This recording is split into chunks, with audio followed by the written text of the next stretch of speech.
Hello everyone, welcome back to my channel. दोस्तों, आज मैं आपको मालाबार स्पिनच जो कि पालक का दूसरा रूप है, उससे मैं आपको बहुत ही अच्छी रेसिपी सिखाने जा रही हूँ। ये बहुत ही हेल्दी है। इससे मुंह के कई रोग ठीक हो जाते हैं। बहुत ही हेल्दी है ये। तो दक्षिण भारत में कर्नाटका में इसको बछले सप्पू बोलते हैं। तो इसकी मैं पत्तियाँ अलग कर लूँगी, डंडियाँ इसकी मैं सब्जियाँ बना लूँगी। तो सब्जियों को मैं सेव कर लूँगी और यहाँ पर पत्तियाँ लेंगे और इसको मोटा मोटा काट लेंगे।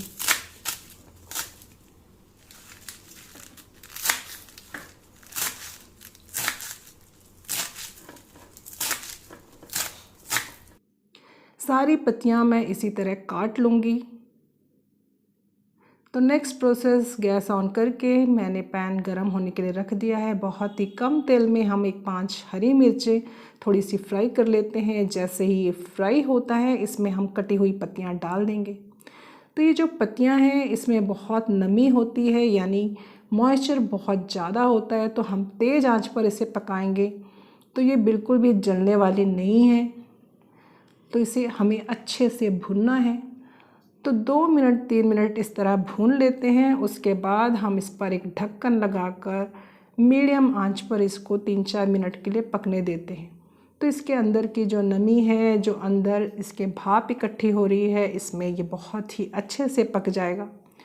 तो 4 मिनट के बाद इसका ढक्कन निकालते हैं और इसे एक बार अच्छे से मिक्स कर लेते हैं। गैस ऑफ कर देते हैं और इसे ठंडा होने देते हैं। जैसे ही ये ठंडा होगा, इसे हम मिक्सी जार में डालकर बिना पानी डाले इसको दरदरा पीस लेंगे। तो इसका पूरा पेस्ट नहीं करना है, 3-4 राउंड लगाते ही तो ये अच्छे से पेस्ट हो जाएगा। तो लीजिए, पेस्ट तैयार है। तो इससे हम आटा लगाएंगे। तो यहाँ मैंने पूरी तैयारी कर रखी है। 2 कप आटा लिया है, गेहूं का आटा। इसमें कुछ सूखे मसाले हम डालेंगे। तो इसमें स्वादानुसार नमक, हल्दी थोड़ी सी और कसूरी मेथी डालना बिल्कुल ना भूलें। ये जो पत्तियां हैं, इसमें बहुत स्मेल होती हैं, उसे दूर करने के लिए है। और कुछ चिली फ्लेक्स जो कि ऑप्शनल है, थोड़ा सा आमचूर पाउडर मैं डाल रही हूँ। और ये जीरा आधा चम्मच मैंने भून कर रखा है, इससे बहुत ही अच्छा स्वाद आएगा। सफ़ेद तिल 1 चम्मच के लगभग लिया है, इसको भी मैंने भून लिया है। और ये जो मिक्सी वाला पेस्ट है, इससे हम आटा लगाएंगे।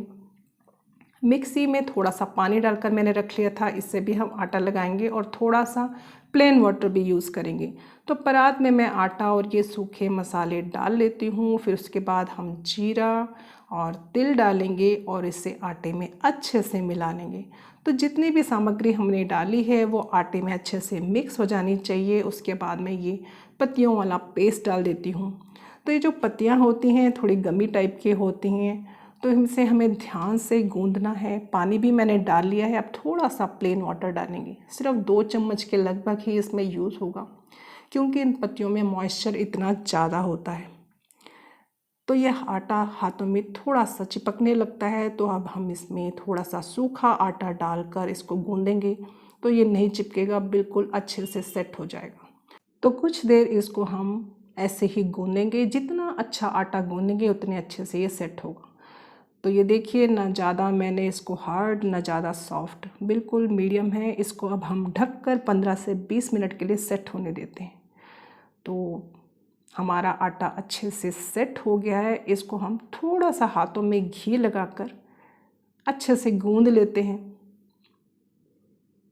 तो जितना अच्छा आटा गूंदेगा उतने अच्छी रोटी और पराठे पूरियाँ बनेंगी। तो इसको 2 मिनट के लिए मैं अच्छे से गूंद लेती हूँ। अब हाथों में सूखा आटा लगाकर इसकी लोइयाँ बना लेते हैं। तो लोइयाँ मैं इसी साइज़ की बना रही हूँ, आप चाहे तो थोड़ा ज़्यादा कम कर सकते हैं। तो सारी लोइयाँ मैंने इस तरह बनाकर तैयार कर ली हैं। टोटल 12 बनी हैं। तो इसको हम ऐसे ही नहीं छोड़ेंगे, एक साफ़ सुथरा गीला कपड़ा इस पर डाल देते हैं। और जब हमें लोइयों की ज़रूरत होगी तो हम निकाल लेंगे, वरना आटा सूखता रहेगा।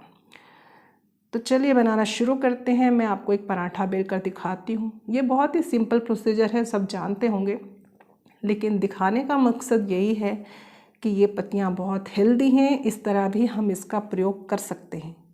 तो ये वीडियो मैंने कन्नड़ा में बनाया था, सोचा हिंदी में आप लोगों के लिए बना दूँ, क्योंकि बहुत ही हेल्दी है। तो देखिए सूखा आटा लगाकर हम कितने आराम से इसको गोल गोल बेल सकते हैं, चिपकता भी नहीं है। तो ये मैंने गोल गोल अच्छे से बेल लिया है। अब इसके ऊपर हम थोड़ा सा घी लगाकर फिर इसका पराठा बनाते हैं।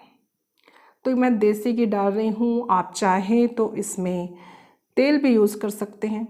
तो पूरी जो बेली हुई रोटी है इसके ऊपर हम घी लगा देते हैं और इसको आधा ऐसे फोल्ड करते हैं और दूसरी तरफ से भी किनारा उठाकर आधा फोल्ड करते हैं और इसको रोल कर लेते हैं। बस यहाँ पर आपकी मर्ज़ी है, आप जिस तरह का पराठा पसंद करते हैं आप उस स्टाइल में बना सकते हैं। तो ये मैं आपको सिंपल सा दिखा रही हूँ। तो मैं रोज़ इसी तरह के पराठे बनाती हूँ क्योंकि मुझे इस तरह के पराठे बनाने में आसानी रहती है। तो बस कुछ इस तरह से ही सूखा आटा लगाकर इसको हम बेल लेते हैं। तो आपको जिस साइज़ की चाहिए उसी साइज़ की आप बना सकते हैं।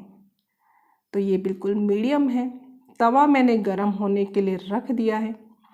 तो जैसे ही तवा गरम होगा उस पर हम ये पराठा डाल देंगे।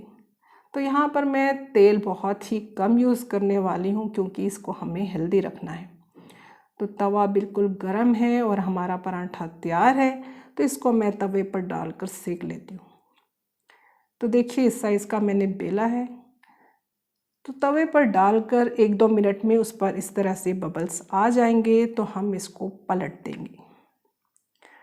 तो देखिए इसके ऊपर कैसे चकते आ गए हैं। अब हम थोड़ा सा इस पर तेल लगाते हैं। तो तेल चाहे तो आप ज़्यादा भी डाल सकते हैं। तो यहाँ पर मैं बहुत ही कम यूज़ कर रही हूँ। इसको फिर पलट देते हैं। दूसरी तरफ भी हम इसी तरह से तेल लगाकर इसको सेक लेंगे।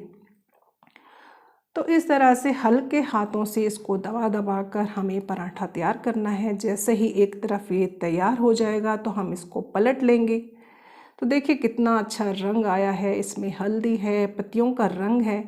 तो बहुत ही मज़ेदार है, देखने में बहुत सुंदर दिख रहा है, रंग इसका निखर कर आया है। तो लीजिए हमारा पराठा बनकर बिल्कुल तैयार है और ये खाने में बहुत ही टेस्टी है। तो इसको मैं किचन टॉवल पर निकाल लेती हूँ। अब ये दूसरी रोटी मैंने बेल ली है, इसको मैंने घी लगाकर आधा ऐसे फोल्ड कर लिया है। अब इसका एक किनारा हम पकड़ेंगे और दूसरे किनारे से मिला लेंगे। तो ये त्रिकोणाकार यानी ट्रायंगल शेप में इसको सूखा आटा लगाकर इसको हम बेल लेते हैं। तो ये भी काफ़ी सालों से हम बनाते आ रहे हैं, आप लोग भी जानते होंगे। तो ये सब सुबह सुबह बनाने में बहुत आसान रहते हैं बच्चों के टिफ़िन बॉक्स के लिए। तो इसको भी मैं पहले पराठे के जैसे ही सेक लूँगी। तो ये पराठा तैयार है। तो नेक्स्ट मैं आपको प्लेन बेल कर दिखा रही हूँ। बस इसमें सूखा आटा लगाते जाना है और इसको बेलते जाना है। तो मुझे तो ये बेलने में बहुत मज़ा आ रहा है क्योंकि देखिए सूखा आटा लगाया और इसको लगातार हम बेल सकते हैं। तो आपको जितने साइज़ का चाहिए उस साइज़ का आप बेल सकते हैं। देखिए कितने आराम से इसे बेला जा रहा है लगातार। तो ये रोटी भी जैसी तैयार होगी इसको हम तवे पर डाल देंगे। इसमें ना तो हम तेल यूज़ करेंगे ना घी, इसको बिल्कुल सूखा बनाएंगे। तो मैं यहाँ पर आपको 2 तरीके बताऊंगी इसके बनाने के।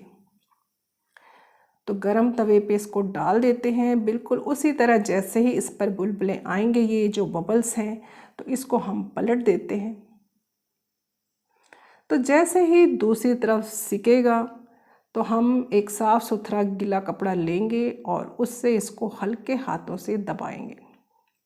देखिए इस पर भी चकते आ गए हैं तो मैं कपड़े से इसको हल्के हाथों से दबा रही हूँ।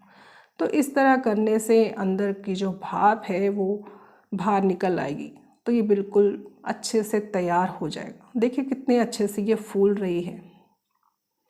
तो इसको दोनों तरफ से हल्के हाथों से दबाते हुए हम तैयार कर लेंगे। तो अगर आप इस तरह ना बनाना चाहें तो इसका जो दूसरा तरीका है, आप तवा हटाकर डायरेक्ट आग पर इसको सेक सकते हैं। तो आपको जिस स्टाइल का पसंद है आप उस स्टाइल का बना सकते हैं। तो लीजिए हमारी ये रोटी बिल्कुल तैयार है।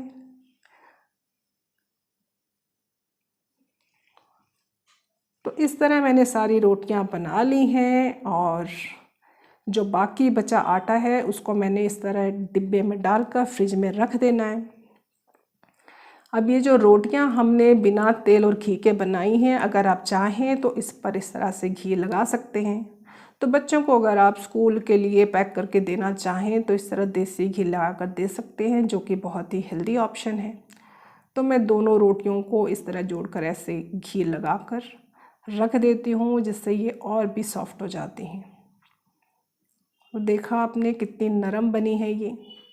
और ये मैंने सिर्फ तेल लगाकर प्लेन चपाती बनाई थी। देखिए कितनी लचीली, कितनी सॉफ्ट है ये। इसको जैसे हम फोल्ड करते हैं उसी तरह फोल्ड हो जाती है और रंग भी बहुत सुंदर दिख रहा है। तो पूरी हरी भरी सॉफ्ट रोटी है ये। तो ये भी एक हेल्दी ऑप्शन है।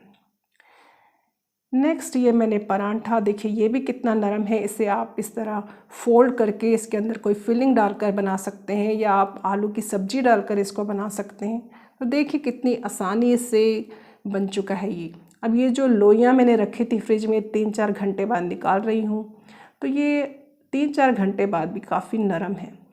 तो इसको मैं हाथों से गोल गोल इस तरह बना लूँगी।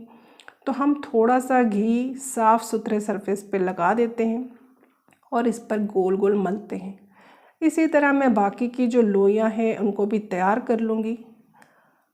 तो बस ये तैयार हैं। अब एक चाकू से इसको हम इकट्ठा काट लेते हैं। इसके 2 लाभ हैं। एक तो कितनी पूरियाँ बनेगी इसका अंदाज़ा हो जाएगा और गोले बनाने में आसानी होगी।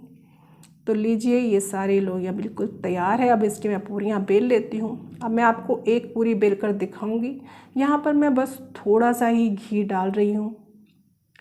तो घी लगाकर या तेल लगाकर इसको हम बेलेंगे। देखिए कितने आराम से ये बेली जा रही है। यानी कहने का मतलब इससे रोटी, चपाती, पूरी सब बहुत अच्छे से बन जाता है, आसान है। तो इसी तरह मैं सारी पूरियाँ बेल कर इनको मैं तल लूँगी। देखिए सब तैयार है। तेल मैंने गरम होने रख दिया है, उसमें हम एक छोटी सी लोई डालकर देखेंगे। ये बिल्कुल गरम है। तो गरम गरम तेल में तेज़ आंच पर इसको हम पकाएंगे। आप चाहे तो 2 पूरियाँ एक साथ बना सकते हैं, चाहे तो 3 भी डाल सकते हैं। तो ये डिपेंड करता है आपकी कढ़ाई कितनी बड़ी है। तो जब आप एक बार ये पूरियाँ बना लेंगे इस तरह गरम गरम तेल डालकर, तो नेक्स्ट जो आप पूरियाँ बनाएंगे वो और भी बढ़िया खस्ता बनेंगी। तो जैसे ही एक तरफ ये पकता है इसको हम पलट लेंगे। तो गरम गरम तेल इस पर डालते जाना है, जिससे बहुत अच्छे से ये पकेंगी। तो जैसे ही ये पूरियाँ पककर तैयार होती हैं, ऐसे फूल जाती हैं, इनको हम निकाल लेंगे। तो इनको मैं एक किचन टॉवल पर निकाल रही हूँ। देखिए कितनी बढ़िया पूरियाँ बनकर तैयार हैं। बस बिल्कुल इसी तरह से हम बाकी की जो पूरियाँ हैं उनको तेल में 2 या 3 इकट्ठे डालकर हम पका सकते हैं। तो ये बहुत ही अच्छी फूली फूली और इनका रंग बहुत ही बेहतर है। देखिए कितना सुंदर दिख रहा है ये। तो इसमें हल्दी, मिर्ची, पालक की पत्तियाँ, ये सब, इससे रंग बहुत ही निखर कर आया है। तो बस इनको बिना जलाए अच्छे से ऐसे निकालना है और बहुत ही बढ़िया ज़बरदस्त पूरियाँ बनकर तैयार हैं। बहुत ही खस्ता है ये। तो देखा आपने कितनी आसानी से मालाबार स्पिनच से हम कितनी अच्छी रोटी, पूरियाँ सब बना सकते हैं। तो अगर आपको मेरा आज का वीडियो पसंद आया हो तो इसे लाइक, शेयर और सब्सक्राइब करना ना भूलें। फिर मिलते हैं अगले वीडियो में। तब तक के लिए धन्यवाद। Thank you.